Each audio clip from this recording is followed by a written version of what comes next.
Assalamualaikum warahmatullahi wabarakatuh.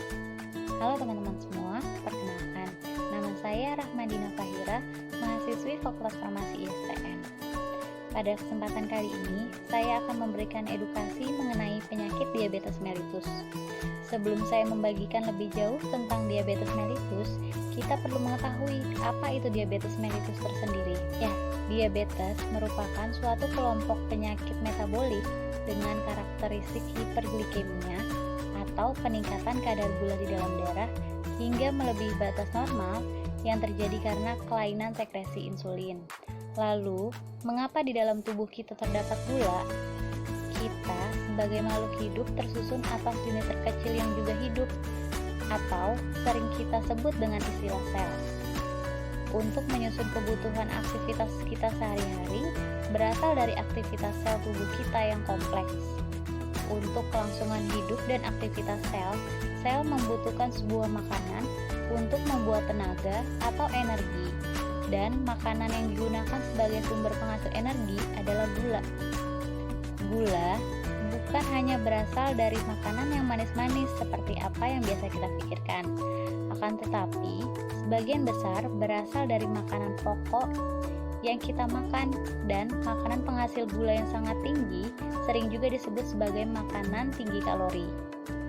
Ketika sel-sel di dalam tubuh membutuhkan sebuah energi untuk beraktivitas, maka dengan bantuan insulin, gula di dalam darah akan masuk ke dalam sel untuk kemudian diolah menjadi energi oleh setiap sel yang ada di dalam tubuh kita.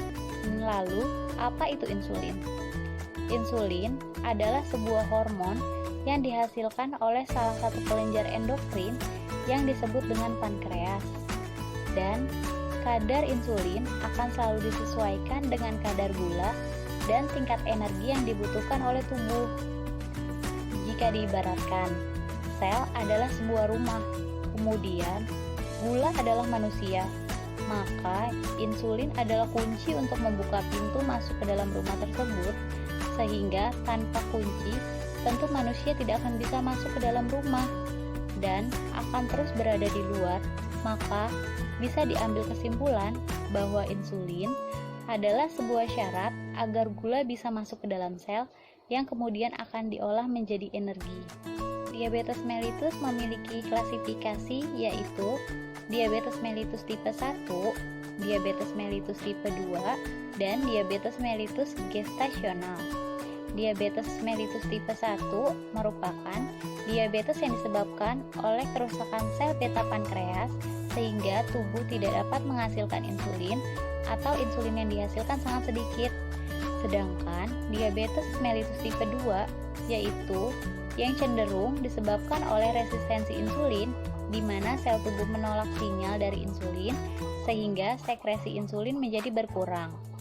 Selanjutnya, diabetes mellitus gestasional yaitu diabetes yang disebabkan karena intoleransi glukosa pada masa kehamilan. Lalu, apa saja sih faktor resiko yang dapat memicu timbulnya penyakit diabetes mellitus?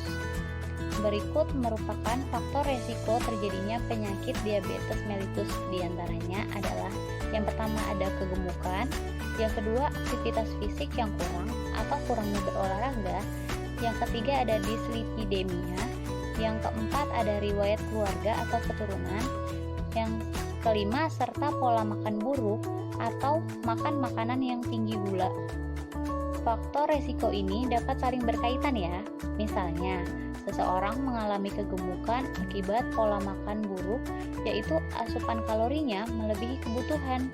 Kemudian, makanan yang dikonsumsi adalah makanan yang tinggi kalori, tinggi kolesterol, dan lemak jenuh. Sedangkan aktivitas fisik atau olahraga juga jarang atau bahkan tidak sama sekali.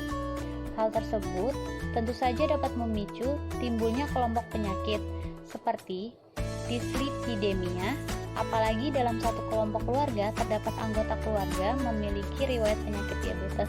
Tentu saja hal itu akan mendukung resiko diabetes. Lalu, apa saja gejala penyakit diabetes mellitus? Gejalanya biasanya ditandai dengan yang pertama ada banyak makan atau polifagia. Ini disebabkan karena sel tidak dapat mengolah gula yang ada di dalam darah sehingga sel kekurangan energi dan kelaparan.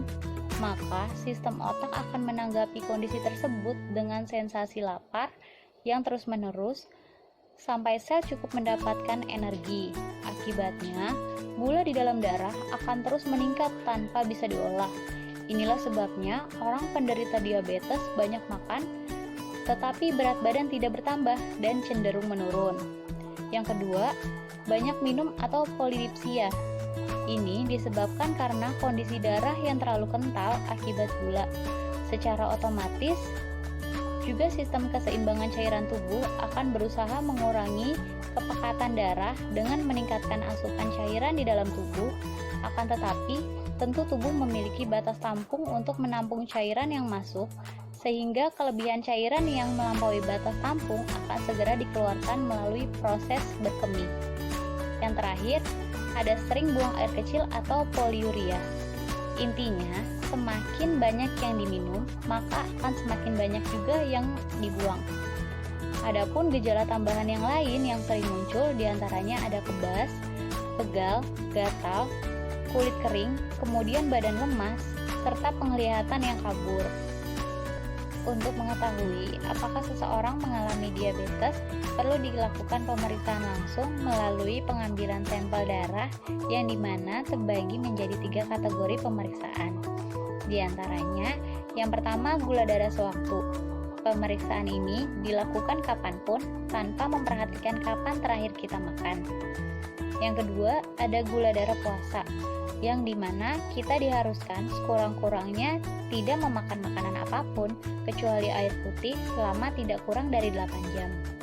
Dan yang terakhir, gula darah postprandial atau pemeriksaan darah yang dilakukan 2 jam setelah makan.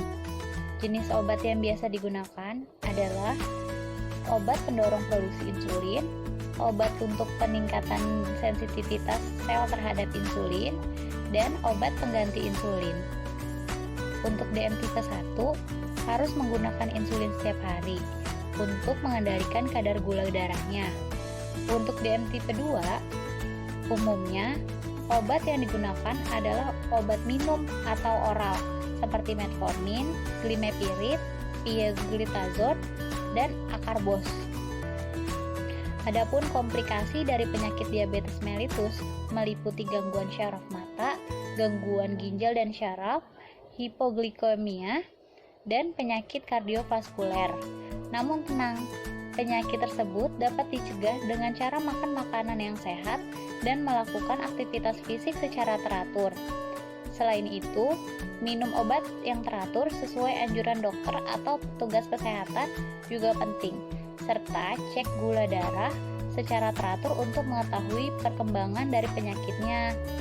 Pola makan yang baik untuk diabetes mellitus dapat diterapkan dengan prinsip 3J, yaitu jumlah, jenis, dan jadwal.